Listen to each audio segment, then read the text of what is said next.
So the Season 4 Thor buff was way better than I initially anticipated, and Angela is way stronger than I initially anticipated as well. Overall, it's safe to say I've gained the experience on the new Season 4 Thor with a 14-hour insane trio session with Y, Andrew, and Team Captain, diving, peeling, kiting, comboing. We were running some of the most cringe goats comps you'll ever see, but completely taking over payload and domination, all three of us getting rank 1 on our hero, and Team Cap getting rank 1 and 2 on Angela, and all three of us peaking top 50. More of those videos to come, but what was I wrong about on the initial video about Thor? Altogether, my initial thoughts about the team up were that it was not only extremely overwhelming for 30 full seconds of wait time as opposed to Magic's Chains, which are 15 seconds, or Namor's Squid, which is about 20, or even like Bucky Barnes' Slam at 12 seconds doing 80 damage. And not only that, but just the fact that you have to run two tanks like Thor and Angela just felt the same as like the Captain America Thor team up back in season 1.5. Really underwhelming and just not possible. Next, I called the Thor ultimate buffs out for not being worth anything at all. I was mainly referring to the ultimate stun, as in my eyes the 1 second stun really wasn't going to be doing much, since that was never the issue in my opinion. If somebody lives, then 9 times out of 10 they're going to be living regardless, and usually your ultimate was supposed to be lethal. If the supports do end up living, they probably have someone to shield them around or just give them an extra heal, so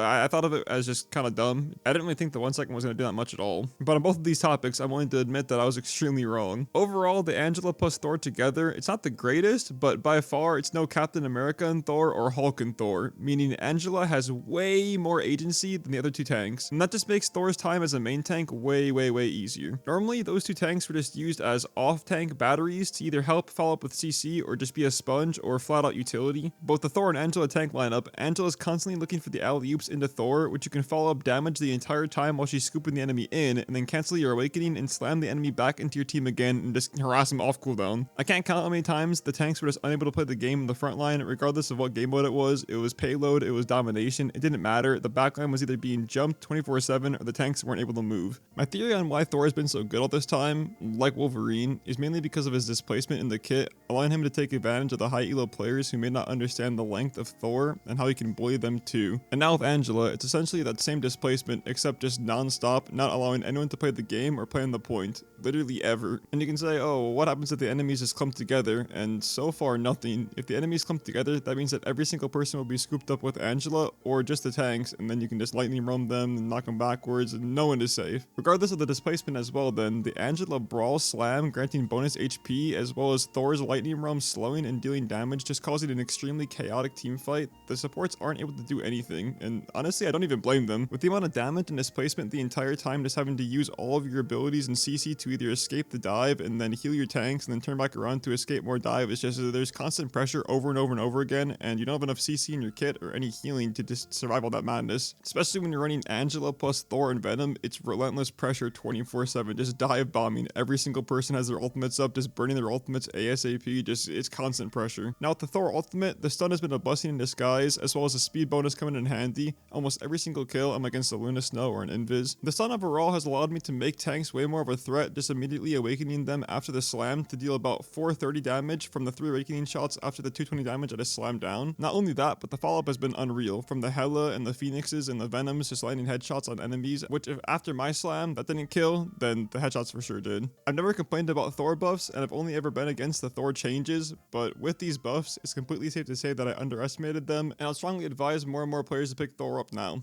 Thank you, Netties, for giving us something to work with finally. I have AIDS from just sitting on the bench for the past 3 seasons after the removal of the Captain America team up, so it's sick nasty that we're back at it again, defining metas. We're also even seeing Thor and Angela get picked up at MRC now. It's fucking unreal to see how far we've come from season 0. Just, if you were to show anybody the footage of Thor getting cancelled by every single motherfucking CC in the game, bruh. It's been a very interesting journey. Some might call it miserable, some might call it fun, but I know we're all happy that we're not just playing fucking Magneto, so it is what it is. Stay tuned for the Team Captain video. It's gonna be unreal, and yeah, peace out, lads.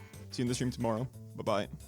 Only 60 seconds left. Okay, this sounds broken. Having mics above you or a DPS player, plus 2 tank players. The triple tank player, I'll beat the accusations, but the DPS plus double tank, this is pretty tough.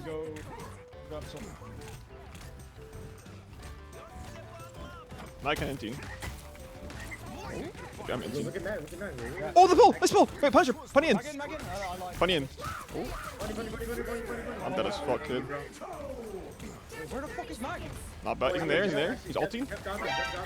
Wait, there's a pack on the team. Oh shit. Wait. Oh my Wait, god. I can get cloak outs. I can get cloak outs. Wait, Invis. Wait, Juice WRLD, they're the goat. Wait, nah, you're the goat, bro. Hey, cloak outs, cloak outs, cloak outs. Nah, this Bucky's the goat. Good shit, cuz. I got you, Mag. CD1, CD1. On everything's on everything's on. Yeah, I haven't seen these fine. Everything I missed. Wait, Magus on the point. Shit, chilling. Here. Just chilling. Whoa! Oh my god. Nice. Oh my god. Oh. In Ohio, we are so MVP, bro. The current Tight shit. tough. MVP. MVP. 0.